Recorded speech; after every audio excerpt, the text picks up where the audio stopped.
What's up everyone, it's Karthik with Moneyvest Real Estate. So in this video, I'm going to break down my entire numbers for the first deal that I closed in Dubai back in June 2024. So I've kind of walked you guys with the entire process. I've broken down the step-by-step process of my first deal investment property here in Dubai. So in this video, I'm going to break down the final numbers as I just made the final payment to Ellington, the developer, and they're going to generate the final statement of accounts, and they're going to process the title deed that I'm going to receive from the DLD, and then I'm going to receive the final keys to my apartment, and then I'm going to be able to put it on rent or sell. So I haven't decided yet. I'm still in the middle of deciding whether I want to put it on rent or sell it for a decent profit. I'll show you guys all the numbers, all the work that's gone into this first deal, and what are the most realistic and transparent numbers you'll find on YouTube. My job here at Moneyvest Real Estate is to give you, the investor, and buyers, a very, very transparent overview of every single cost and analysis associated with buying and selling real estate in Dubai. I'm not an agent, so I'm not affiliated with any agency, so I don't have anything to sell you. I'm only sharing my investor's perspective on transacting in real estate in Dubai. So investing in real estate in Dubai, and I'm sharing all the transparent analysis with you guys. So if you find it helpful, make sure that you drop a like, subscribe to the channel. It really helps us grow this community. And if you'd like to schedule a call with myself, there is a paid consultation. Just email me at admin@moneyvest.com. I will put a link down below in the description as well. If you have any specific questions, I've had multiple 30 to 45 minute calls with investors all over the world that are looking to invest here in Dubai. And I'm more than happy to discuss everything, different locations, different developers, different strategies. So if you want to book a call, just email me and I will get started with you.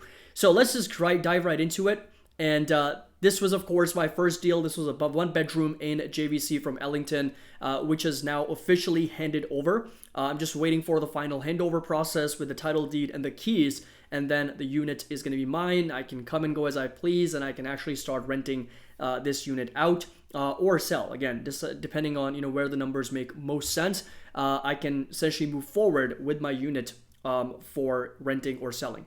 So let's just dive right in for the numbers, okay? So to date, I have paid Ellington, the developer, 391,984 dirhams and 37 fils.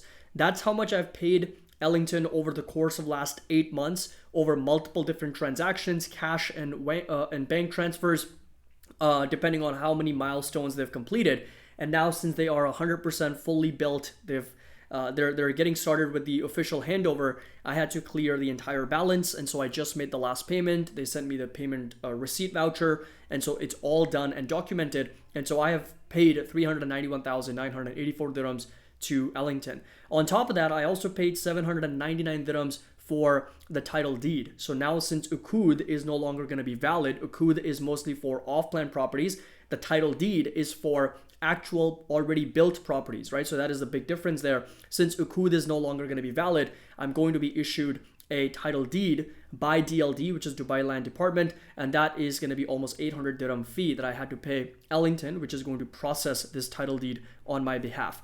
I paid the seller over 503,000 dirhams because that was a secondary buy. I didn't directly buy it from Ellington. I bought it from a secondary market seller, and so I had to pay them their portion of the amount that they've already paid to Ellington. That was 503,000 with a small little profit that they made on top of the original price. So 503,000 and 15 is what I ended up paying the seller.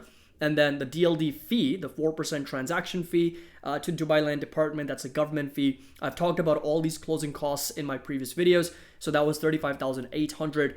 Paid 40 dirhams Uqud. The trustee fee, so we go to a trustee office to actually help with the transaction, and that's where the exchange happens for the transfer of the property. And so we process that, cost me around 5,250 dirhams.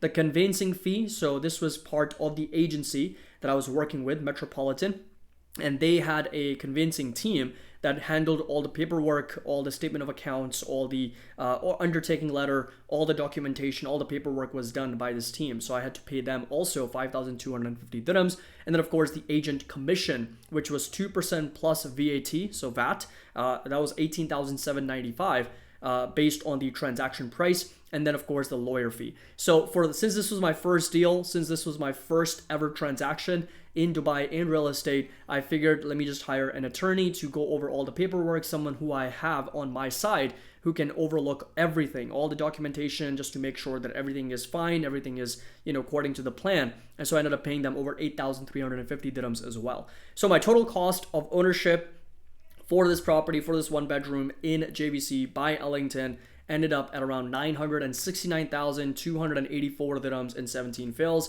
That's the grand total for everything included. And so it's really important for you to account for all the hidden cost, all the fees, all the transaction. Everything needs to be accounted for so that you, the buyer investor, has a better idea of how much are you on the hook for.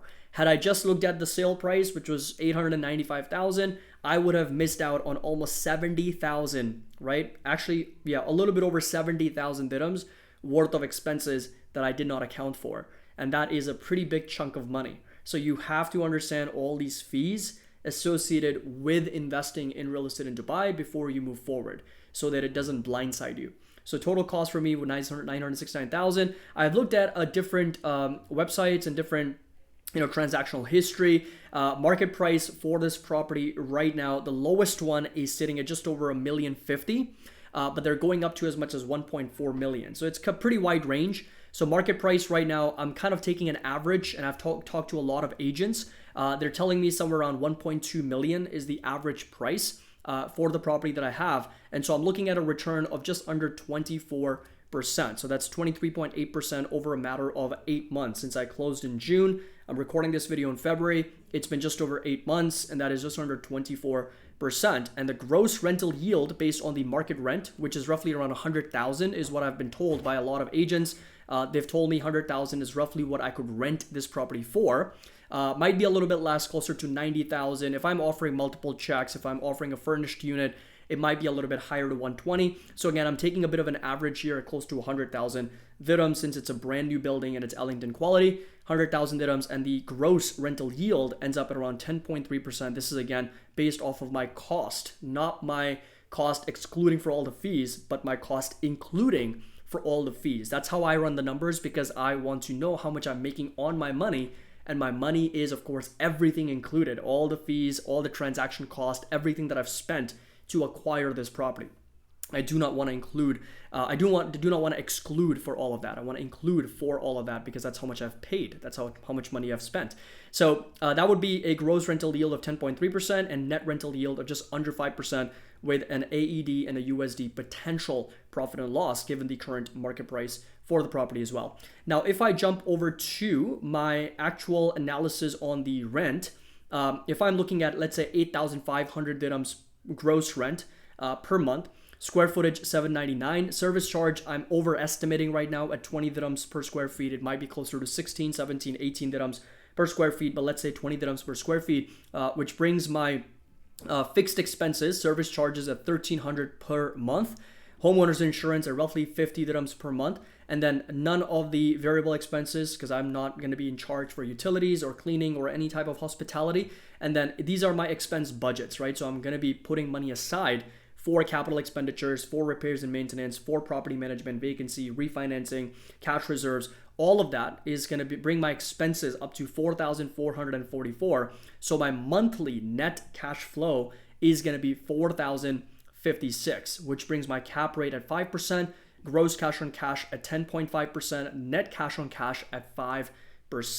And of course, the monthly net cash flow, 4,000 dirhams annual, is going to be 48,000 dirhams. Now look what happens if I remove for all of this. And reason being is because it's a brand new building. So I don't expect a lot of repairs and maintenance, especially in the first 3 years. And Ellington also provides you with a 1-year warranty in the first year after the building is complete. Property management, Again, I'm not going to be running an Airbnb. It's mostly going to be long-term leases, so management is going to be quite low. And if I remove for, let's say, vacancy and cash reserves and refinancing, let's say I just want to hold this property in cash, don't want to pull any equity out. If I remove for, let's say, all of these things, then of course my annual cash flow is sitting at 85,000 dirhams, monthly cash flow sitting at just over 7,000, and a net cash on cash sitting at 8.8, almost 9%.